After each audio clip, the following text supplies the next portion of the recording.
What's up everybody and welcome to another edition of AGR's Pop Culture Reviews. Well, I've been waiting for this one for a long time. I'm a huge Devil May Cry fan, going back all the way to my PlayStation 2 days. The original game was so awesome. I don't think Capcom really understood what they had with that game in terms of the overall art style, the uniqueness of the combat, and just the visuals. The world was interesting, and I can think of nothing more to describe Devil May Cry than complete and utter badass attitude and over-the-top action. And one of the things that made it so unique was the fact that it was scary at times, and yet it was comical. It was like a comical horror game. It was so freaking awesome. The fact that you have some really special weapons and some really awesome moves, especially Ebony and Ivory, and this big ass demon sword was the coolest shit that I had ever seen, and it really showcased the power of the PlayStation 2. There was just something incredibly stylish and very unique about this title that really stayed with our generation of the first PlayStation 2 players. And for whatever reason, that majesty of playing that first game still hasn't gone away. Needless to say, I'm really excited about this one, so let's get right into it. This is my official review of number 5. Now, just like I mentioned previously, Devil May Cry, the original, was a very unique looking game. I had never seen anything like that in terms of the visuals and the art style.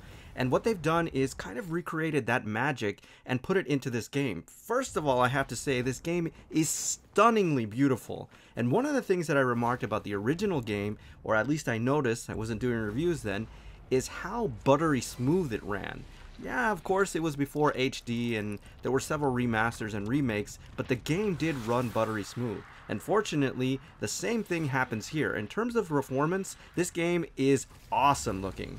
Now, there are obviously an incredible amount of graphical updates here, but one of the things that really drew my attention was the draw distances and the sense of scale, something that the original game didn't really do well because it didn't have the computing power. Here they've perfected it. You see as much detail and texture when you're in the foreground as you do in the background, and it gives you this wonderful sense of 3D, which is freaking awesome for a game like this.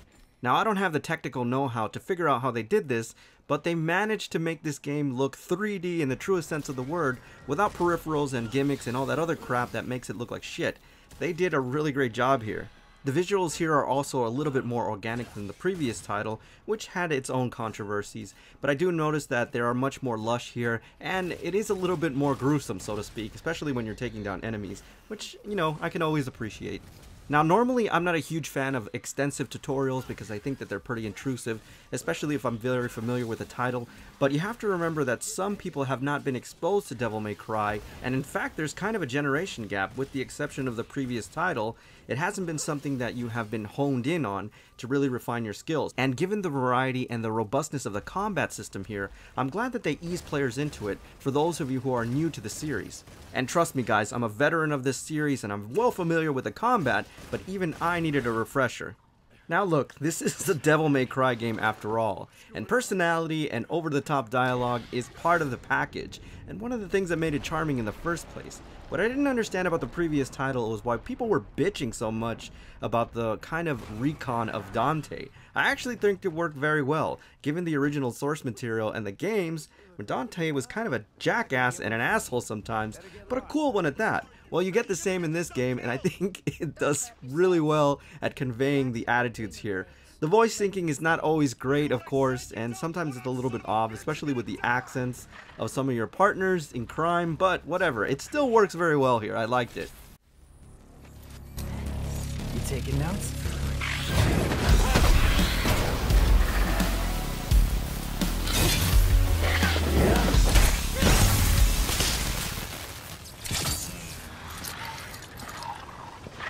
All right, time to kick some ass. Now, one of the staples for this series is definitely the boss fights, and it wouldn't be a Devil May Cry game if you didn't look at your opponents sometimes and wonder how the fudge cakes you were going to take them out. And this is definitely one of those games. Now, I only provided early footage because some of the boss fights are gargantuan in scale, and I didn't want to ruin it for you or spoil anything. But just rest assured, guys, that the boss fights here are freaking intricate as hell, and in many cases, depending on the level of difficulty that you use, it takes about 15 to 20 minutes to take them down. No joke, guys, I clocked my longest boss fight at about 20 minutes. What I do recommend is that you put this game on the highest difficulty setting because it is really a challenge. It will test your nerve. Every fiber in your being will have to coincide and synergize in order for you to take out these bosses. But when you do, it is the ultimate freaking sense of euphoria, bliss, and pure accomplishment.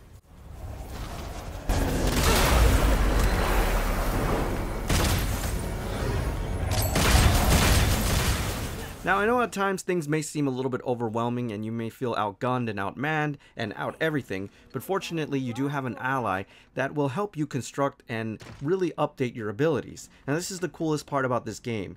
You do have some very unique appendages, so to speak, which, after all, that's the whole point of this game, you losing your arm in the first place. Now, the cool thing about it is that you can really customize your character in terms of your skills, your devil breaker, your equipment, and your overall items. The abilities and being able to progress in this game is the key to success. And I have to admit, this leveling system is pretty robust, and it's just unintrusive enough for you to navigate the menus without any problem. Also, there's some nice eye candy there, because I have to admit, your southern companion is pretty freaking hot. Now, with respect to the Devil Breakers, they all have their very unique abilities, but they are not limitless. You do have to regenerate them or actually buy them from the store in order for you to use them in combat.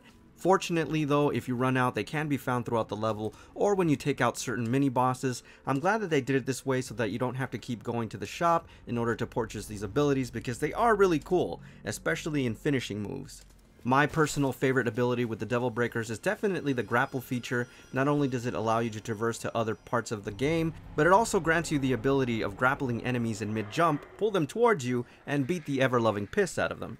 Now, I do have to talk about one downside of this game, and it's pretty glaring and obvious, and it's the goddamn mini cutscenes. There are so many of them that it's kind of frustrating, and this happens earlier on in the game. It seems like I was going into an area, there was a cutscene, then I'd start fighting. And then I'd finish off the enemies, there was a cutscene, and then I'd start fighting. I mean, it frickin' drove me crazy. But overall, it's not so bad, but just know that it is a bit of an issue, and it might piss you off initially in the game, where you're just dying to get into the combat because it's so good, and then you have to deal with this little, annoying-ass cutscene. Just like in the previous titles, your style and combos make a huge influence in terms of your progression. Now, they're really cool here, especially with the finishing moves. They really rank you up a lot of points. You obviously get a grade, just like the other game, at the end of every battle, and the reason that this is important is that the higher you rank, the more orbs that you're given at the end of every level. So you do want to get them as high as possible so that you can buy things in the store, upgrade your character, and really prepare yourself for some of the challenges that come later on in the game, because the difficulty does ramp up as you progress. Now, one of the other things that you're going to notice almost immediately about this game is the fluidity of combat. Now, combat has always been robust, and it has been really awesome in terms of the dynamic and the speed of combat, but here, for some reason, it just looks a little bit more real. The physics involved here really take advantage of the power of the PlayStation 4, and it looks a lot less cartoony than previous titles. I also love the sense of scale in this game, and just the gargantuan vistas that you see sometimes are really spectacular. I'm getting really sick of this stupid tree. Now, with the sheer amount of graphical fidelity that is present in this game, you have to forgive certain loading screens, but Devil May Cry 5 does them well, mostly because you didn't realize that they are loading screens. Now, transitioning to other sections of the game doesn't require you to go to a bug hunt or something like that, and it certainly doesn't pad out the game. Instead, you have the pleasure of taking out a parasite from one particular membrane, and then sticking it into another membrane in order for you to progress to the next level. I mean, it was pretty clever in terms of game designs, and I guess if you're going to have loading screens, well, this actually kind of made sense in my head.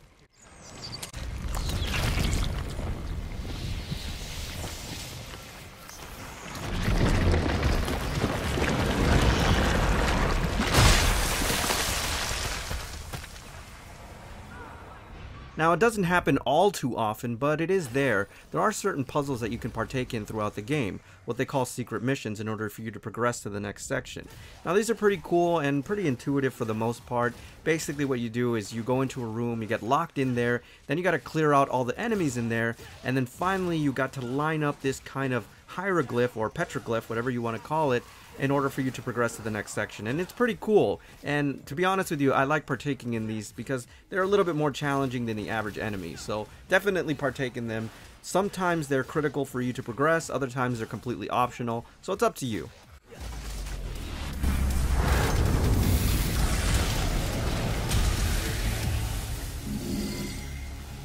Now this game is by no means open world or even a sandbox or even a mini sandbox, but there are differing branching paths that you can go on.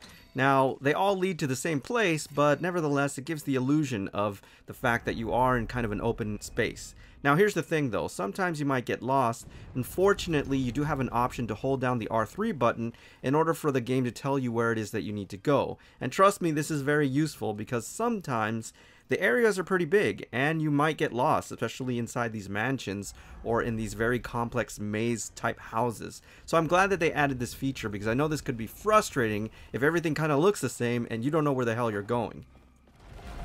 Now there are a couple things that are very impressive about this game, but the most impressive is definitely the enemies and the enemy design. Now the cool thing about them is that they're not stagnant. I mean, they will use these very specialized tactics in order to take you out. Each enemy has their own combat style, and you simply can't rely on your old tactics in every level in order for you to survive. Trust me guys, I tried it and I got my ass handed to me. Although you have a lot of options in terms of combat style, you do have to wait for the right time to strike, and you do have to be somewhat tactical, especially later on in the game, as the enemies kind of learn some of the tactics that you've already acquired. And the other thing that's really great about this game, and it may be very trivial and simple, is in the option menus, you can truly and absolutely remap the controller. And I don't mean in a half-assed way, I mean that you can go in individually, remap every single button, none of that southpaw shit and none of that kind of lame afterthought remapping. It is a remapping in the truest sense of the word, so it is complete customization. Thank you Capcom for doing this. I almost went halfway through the game with a little bit of difficulty, not realizing that I had this option, and once I did it, it improved my gameplay guys, because you know, going back from the old control ways to the new ways, the transition is not always easy. Now fortunately, to break up some of the monotony, and I use that term loosely, you do have other playable characters, but of the playable characters, I think the most interesting is definitely V's combat style. See, you don't actually combat with him directly. He has these two spirit or devil animals if you want to call them. He has this hawk and also a panther. And what they do is they do general attacks in order for you to weaken enemies, and then you finish them off with these really cool and thematic finishing moves. He's also reading poetry during combat, and he has the ability to call on this Goliath, this kind of golem, in order to deal an incredible amount of damage on the battlefield, which is really cool, and this is why I say his combat style is probably the most unique. Apart from your two devil animals and the Goliath that you can call on, or the golem, you also have the ability to max out your devil trigger and then deal extra amount of damage. So again, his combat style, just like all the other players, is pretty robust, so you have a lot of options in which to dispatch these demons. And I think that really helps in terms of the versatility, so that the combat doesn't feel like you're just mashing buttons all the time. Pardon me.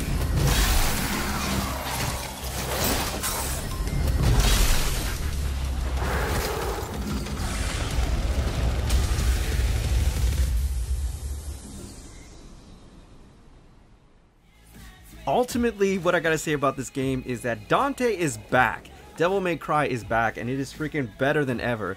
This is definitely a must-own, guys. I had so much fun with this game, and apart from some of the nostalgia, this game really reinvented itself in terms of the combat, the dynamism. I also love the art style, the direction, and the attitude is there, just like it's always been. This is not only a beautiful game, but it's so much fun. You definitely gotta add this one to your collection.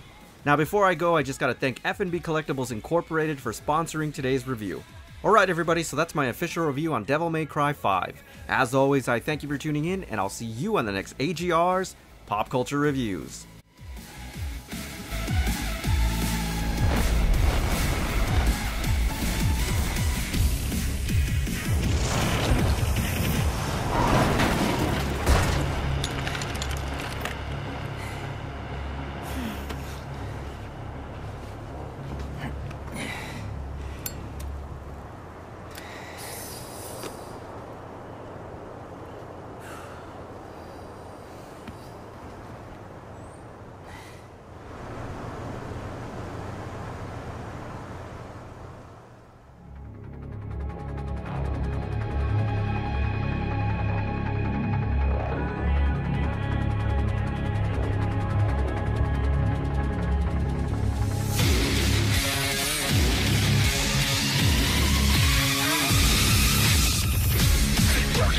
Walls around my soul.